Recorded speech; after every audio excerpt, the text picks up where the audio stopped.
Welcome back to the Postpartum Plan podcast. This podcast is designed to support and empower you through postpartum. Whether you're expecting, in the early postpartum days, or beyond, this space is for you. I'm your host, Madison Fugere, a dedicated postpartum doula and pediatric sleep consultant, striving to help parents feel confident and supported in their parenting journey. Each week, I'm sharing practical tips and expert advice to help you navigate all the postpartum things with confidence. Well, as much confidence as you can. Let's embark on this journey together, making your parenthood as serene and supportive as possible.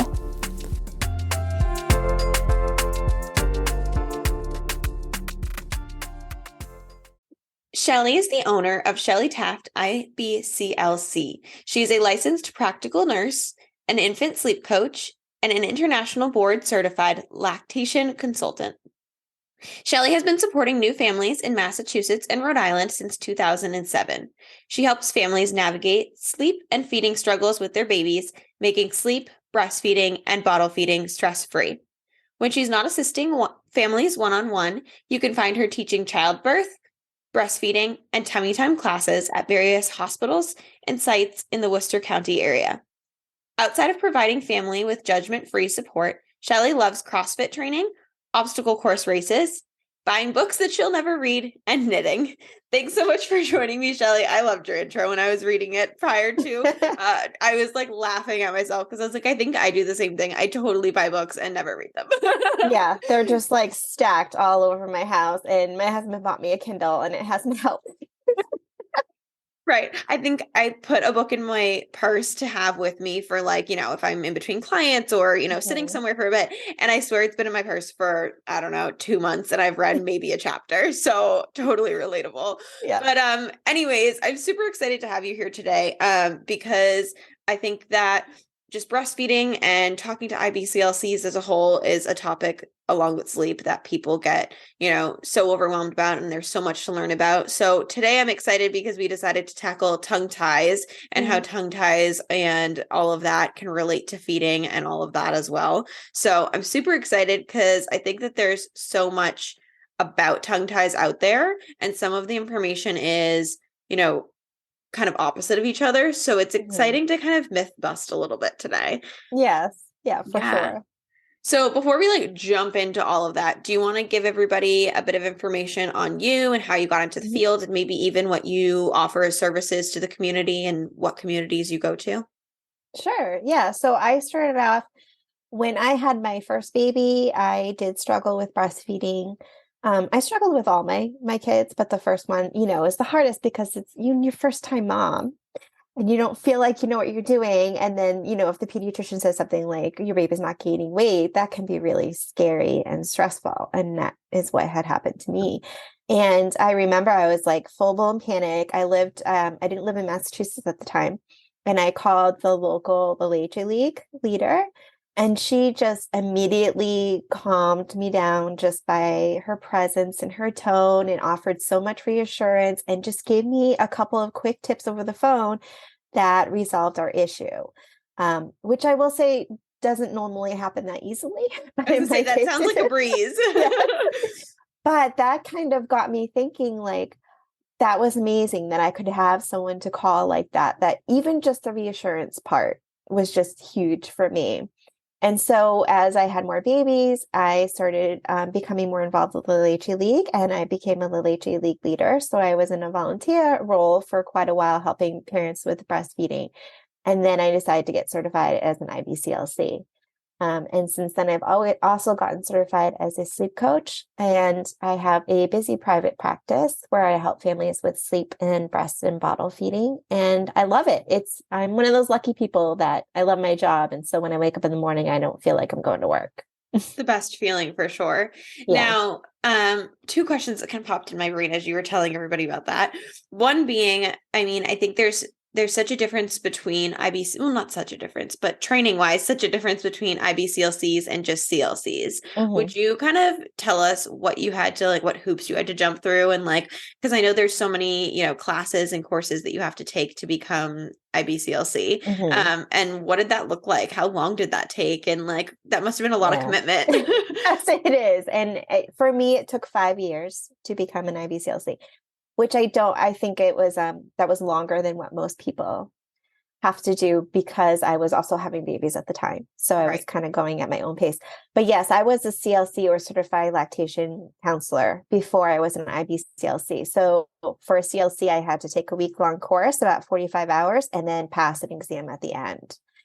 For IBCLC, I had to do 95 hours of lactation specific education plus 14 college courses. So that's when I went back to nursing school.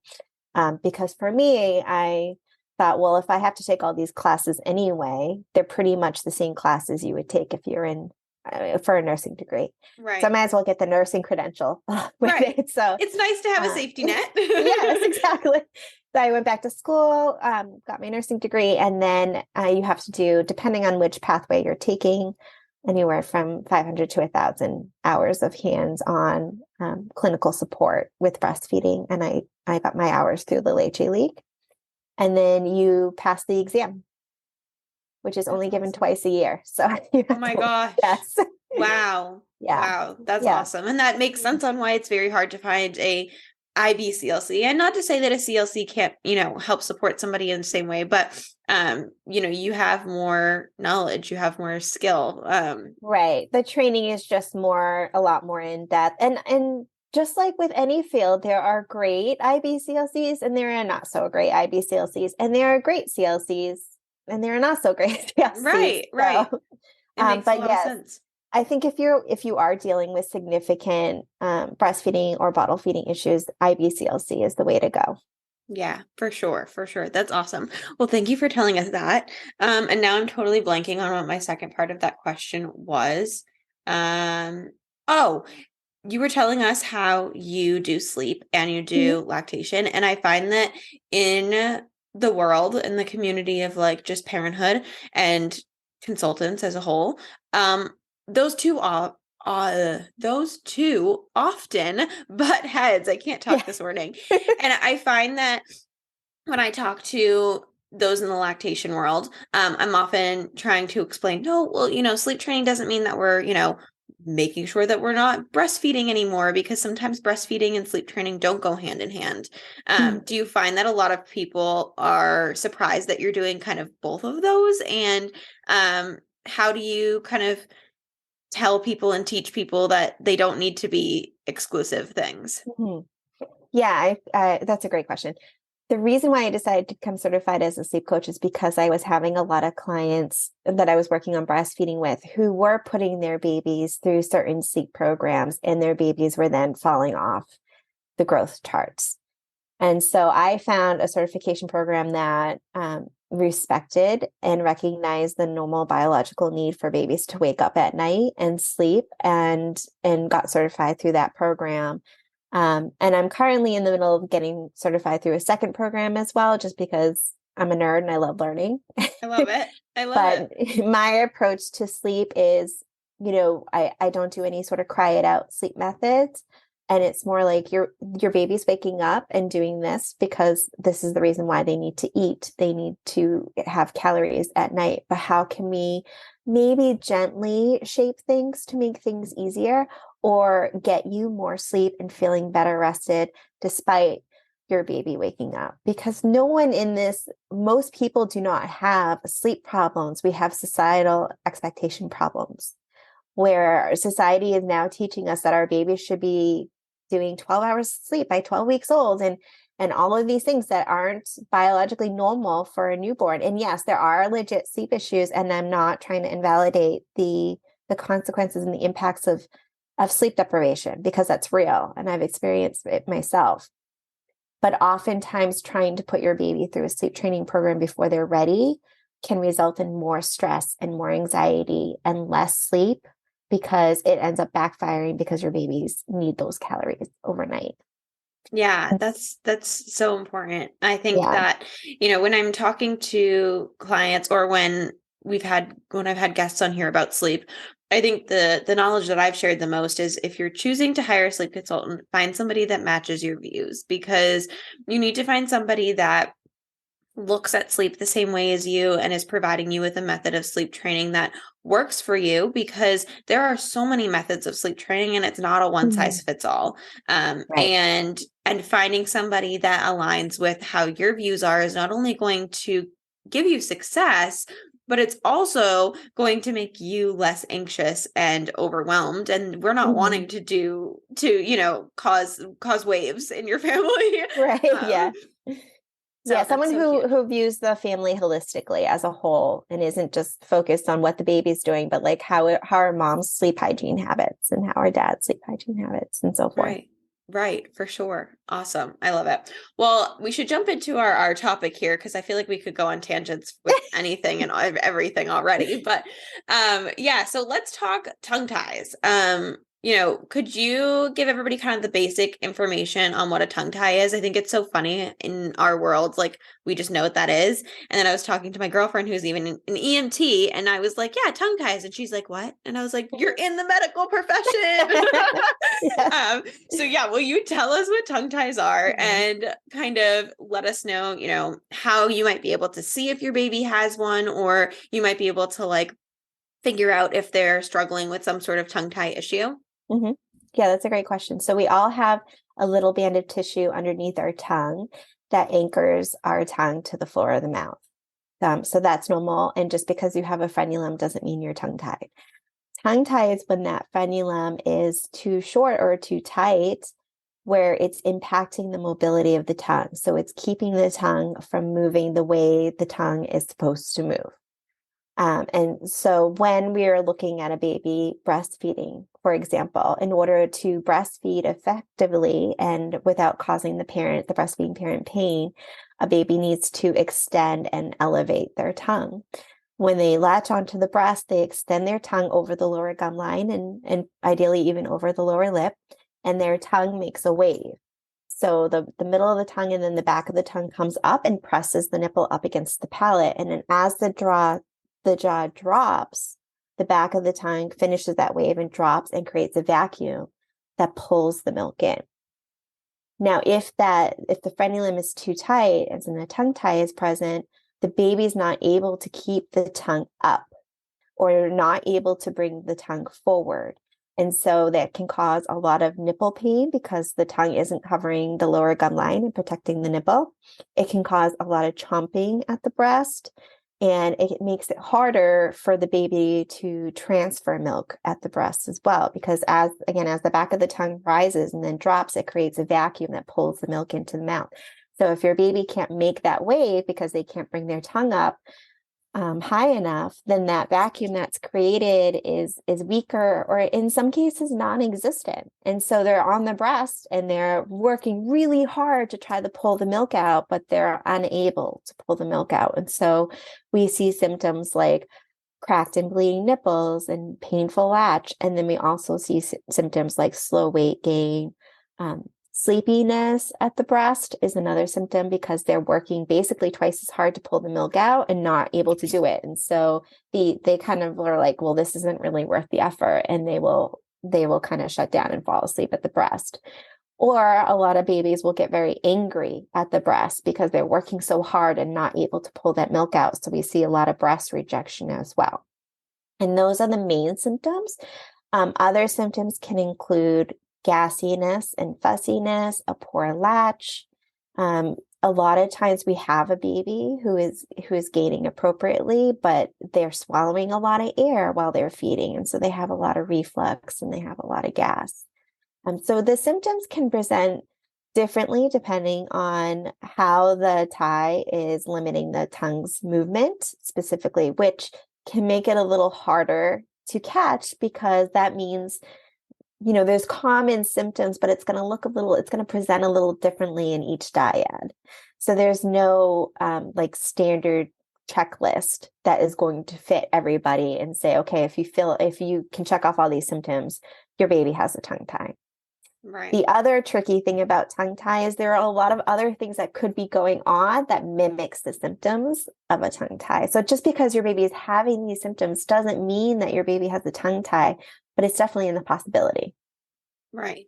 I think that's so huge to know is, almost to trust your gut instinct, even as a first time parent, breastfeeding and like sore nipples are common, but not normal is what I've heard a lot Right. of lactation people say. And I love that because it's so true. But being able to trust your gut, like if something seems off or like, if they're really falling asleep on the breast and then they're waking up an hour later starving, like Mhm. yeah, that's normal for them to, metabolize that milk fast, but not that fast. Right. you know? Yeah. So that's really great information. Yeah. And it's blamed on a bunch of other things. Like parents are telling me all the time, oh, my pediatrician says my baby's just lazy. Babies are hardwired to feed. That is Right. that is like their number one priority, their number one job when they come out. They're not going to be lazy about it. If they're not breastfeeding well, something is going on. I kind of think of breastfeeding as another reflex that or another like almost like another vital sign because whether you plan on breastfeeding or not, biologically they're wired to breastfeed, right?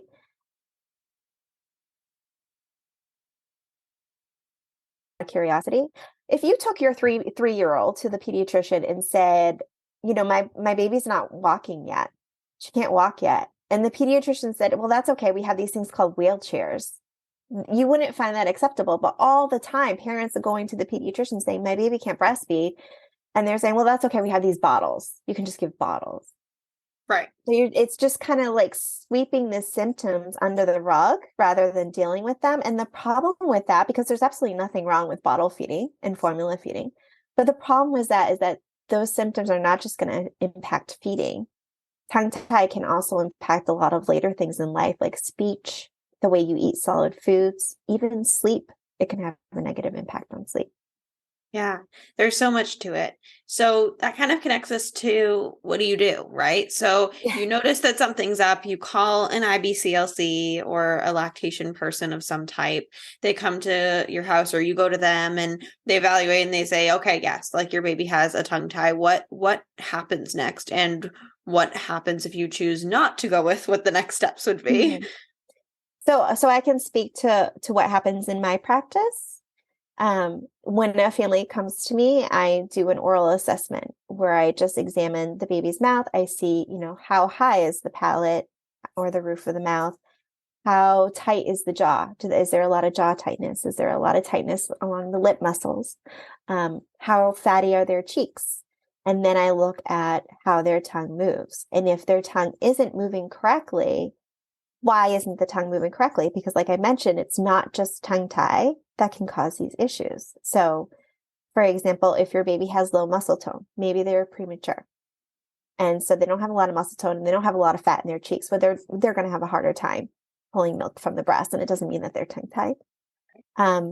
Babies with structural issues like torticollis, that can keep the tongue from moving correctly. If your baby had a forceps or a vacuum delivery and they have a large area of swelling on their head, or their head was really cone shaped when they came out and hasn't really gone down fully yet, all of that can impact the way that the baby can move their tongue, because if there's swelling on the baby's head, that's going to compress and press on the cranial nerves that are responsible for telling the tongue how to move.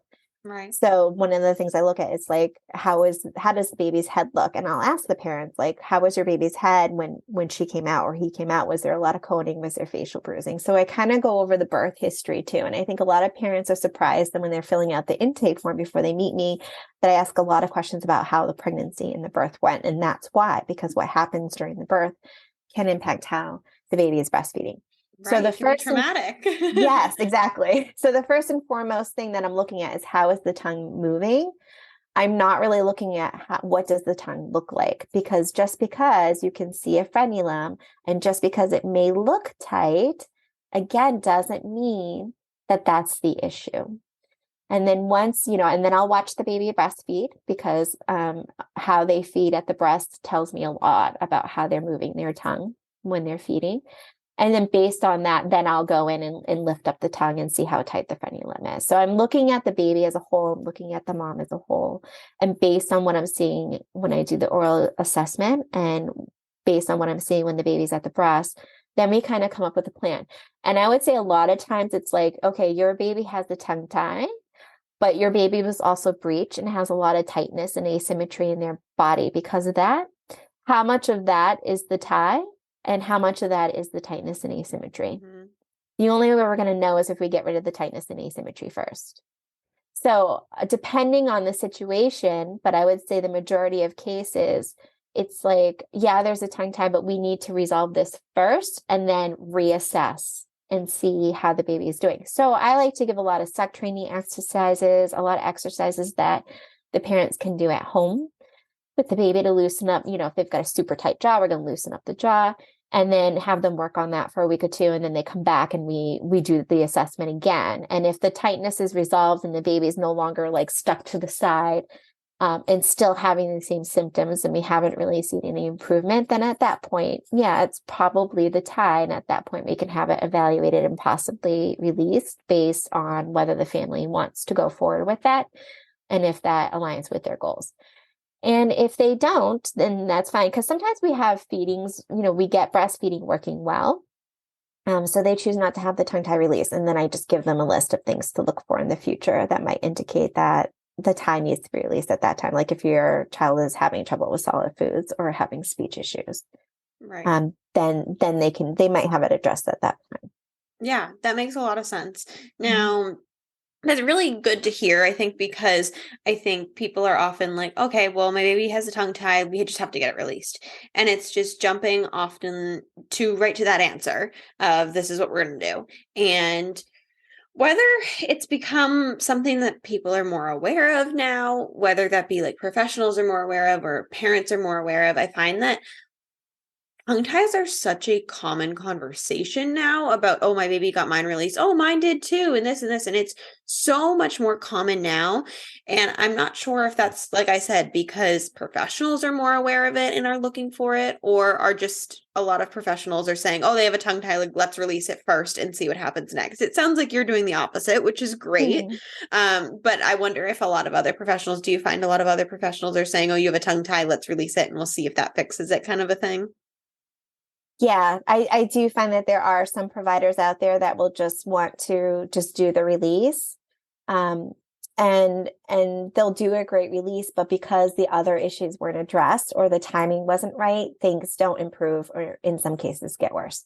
Right. There's also providers who will say that, you know, they'll do the release, but they're not really trained very well on how to do the release, so they don't release it enough. So it's still restricting the tongue's movement, and so nothing gets better in those cases as well.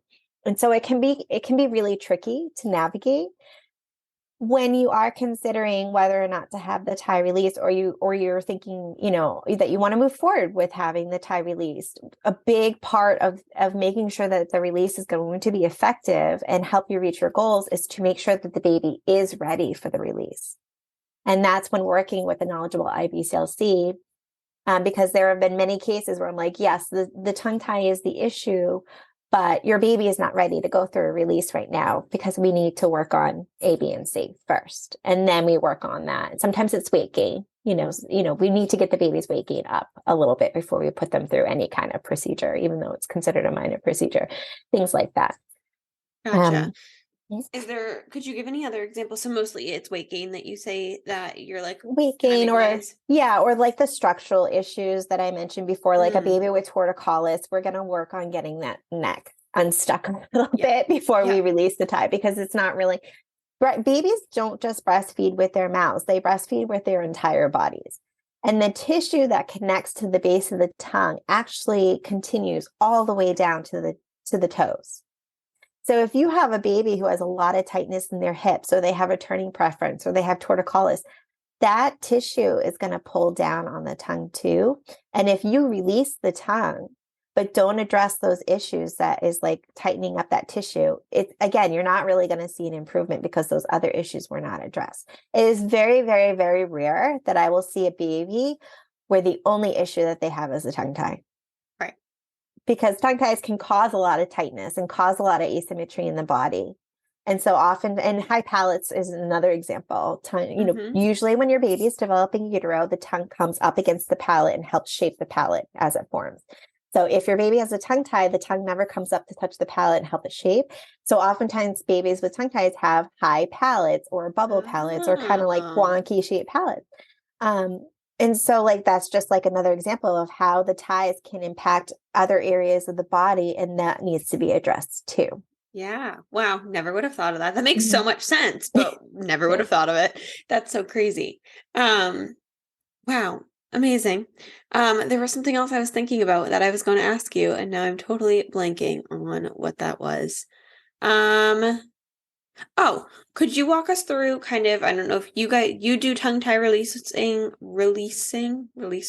How do you? Phrenolomies is what they're called technically. See, there you go. I'm like, I don't know what the word would be. Now, do you do them, or have you, I'm assuming, seen one or a couple done? And what does it look like? And how do we kind of find somebody that knows what they're doing? Because like you said, some people say they do and they don't release it enough or something like that.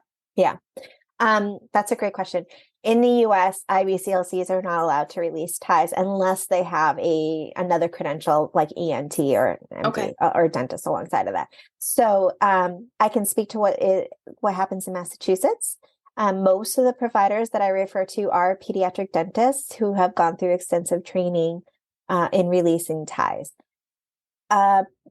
And I think this is the case in other places, but we do have an issue in Massachusetts where there are a lot of providers that will just release every baby who comes their way. And then we have a bunch of other providers who are very dismissive of ties and will tell parents it's just a fad. IBCLC say every baby is tied and refuse to do the release. So I happen to have a very short list of providers that I refer to because, again, I want whatever the family ends up deciding, I want them to feel comfortable and confident in their decision. So I want them to work with a provider who is going to do a good release and a complete release, but is also not going to just pressure to the family to do the release if the family is not feeling comfortable with it, and will take the time to explain to the family what the release is, how they do it, and what the aftercare involves, because there is aftercare involved. And the people that I refer to, I have watched them do releases. That's one of the things that I want to make sure that I see how they handle the babies and everything before I send a family to them. But basically you can have the tie release using a laser or a scalpel or a scissors are the three most common tools used. As there are a lot of beliefs out there saying, one tool is better than the other. A lot of providers prefer laser. For me, it's not the tool, it's whoever's holding it and their knowledge and their skill. I've seen great releases done with scalpels. I've seen great releases done with scissors, and I've seen great releases done with lasers. For me, the tool is not as important as to who's holding the tool. And the procedure itself takes like 5 minutes. I had one dad say like, "Oh, I didn't even finish swiping my credit card before they brought the baby back out." And then depending on the tool used and the tie and what it looks like, it's probably no more painful than a vaccine or a heel prick, but the babies are very sore after, and you have to do the aftercare stretches, and babies do not like them, and they cry and they're sore. So I usually tell families like, you need to prepare for a rough couple days, and the stretches are the worst part. The aftercare is the worst part of the whole thing, to be honest. The release itself is easy. It's the aftercare that's tough. Yeah. And what does typically this aftercare kind of look like? What are these stretches? What are parents doing for these stretches? It can look a little different depending on the provider's preference. But basically some form of lifting and stretching the tongue throughout the day at regular intervals, usually every 4 to 6 hours, and usually for about 4 weeks. You go in and you lift the tongue. How you do that lift is different from provider to provider. But basically what you're doing is your baby's going to regrow a new frenulum. We want it to regrow nice and stretchy and elastic so that the tongue movement isn't restricted again. And if the aftercare isn't done, oftentimes you'll have reattachment where the new frenulum grows in like super tight and you're back at square one, basically, as if you didn't do the release at all. Right. That makes a lot of sense. Good to Mhm. know. Now I always ask most of the people that pop on the podcast at the end here, what is one piece of advice and one product recommendation that you would give to a parent? Like what would you tell them? What would you suggest to them? And I feel like it's such a loaded question. I think that there's probably a million things that you could suggest as someone in the lactation world. But is there anything specific that comes to mind when you like hear or think of something that you could suggest or recommend? Well, I would say for like the one piece of advice, you said one piece of One advice, piece of right? advice, yeah, Yeah. and one product. Well, trust your gut. And I will say this, breastfeeding success is more than weight gain. I have a ton of families that come see me and their babies are miserable and breastfeeding is miserable, but the pediatrician tells them they're doing great because the baby's gaining weight. But they're spending all day breastfeeding, or their baby is super gassy and they're just screaming all day. And I work with I do bottle consults as well. And so same thing with bottle feeding and formula feeding families. I work with a lot of formula feeding families where they are spending every minute of every day just trying to get their baby to take the bottle well and eat. And they're doing it, they're making it work, and the baby's gaining. So the pediatrician is like, oh no, you're doing fine. But they're miserable. And you should not be miserable feeding your baby. You should enjoy feeding your baby. So trust your gut. And if you feel like something's wrong, please come see an IBCLC. We can help with bottle feeding too. You don't have to be a breastfeeding family to come see us, because a lot of the issues that cause breastfeeding struggles will also cause bottle feeding struggles, tongue tie specifically. So some people will wean because they're having trouble with breastfeeding, but then they'll find that they end up having trouble with bottle feeding Same as issues. well. Yeah. Yeah. Yeah. So that would be my little tidbit of advice. As far as products, that can be hard. I guess I would say, I would recommend getting a hand pump. Whether, there's a lot of options for electric pumps, and your insurance is probably going to cover an electric pump. And that's like a whole new podcast episode. Just we could talk about pumps all day. But whatever pump you end up getting, I would recommend just getting a hand pump that you can stash in your car or stash in your purse for emergencies. Maybe you're driving home from work and you get stuck in a massive traffic jam and your boobs are about to burst, basically. Right. And you can't exactly hook up your electric pump and pump right then and there, but you can pull your manual pump out of the glove compartment and throw it on real quick and just pull some of that milk out to relieve the pressure.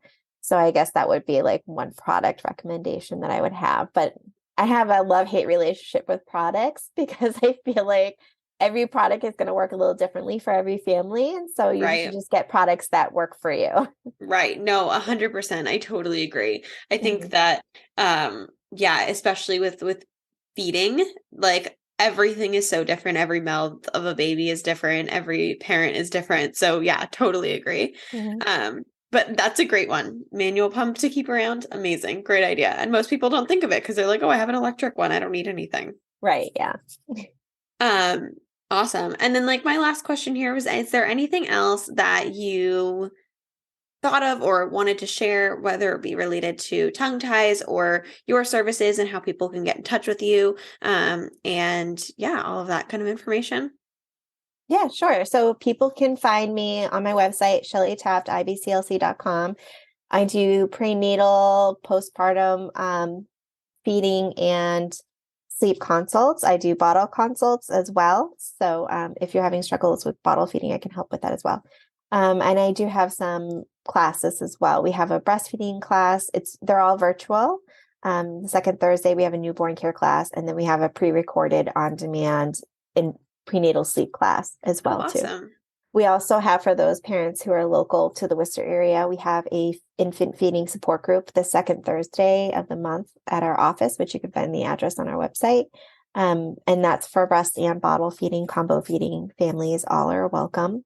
And everyone can find me on Instagram at Shelly Taft IBCLC. I'm on there every day. I usually do like a daily parenting tip, and I usually do Q&A sessions at least once a week. Oh, that's awesome. I love that. And Yes, I have and a podcast as well. Yes, The I need to Baby add the Pro podcast. podcast. Yes, I'm Yeah, going to add the podcast to the show notes. I have your website and your social media linked below. And I'm going to add the podcast right now so I don't forget to add it to our perfect. show notes. But I'm excited, and definitely go listen to Shelly's podcast. I'm going to be jumping on and joining her in a couple weeks. So I'm Yeah. excited. And yeah, well, thank you so much for joining me today and tackling this conversation. And I hope you have a good one. Thank you so much. Thank you so much for tuning into the Postpartum Plan podcast. I hope that today's episode brought you support, relatability, and valuable insight. Remember, you're not alone on this journey. If you enjoyed the show, please subscribe and leave a review and share with any of your prenatal and postpartum friends and family. Your feedback helps us reach more parents seeking support.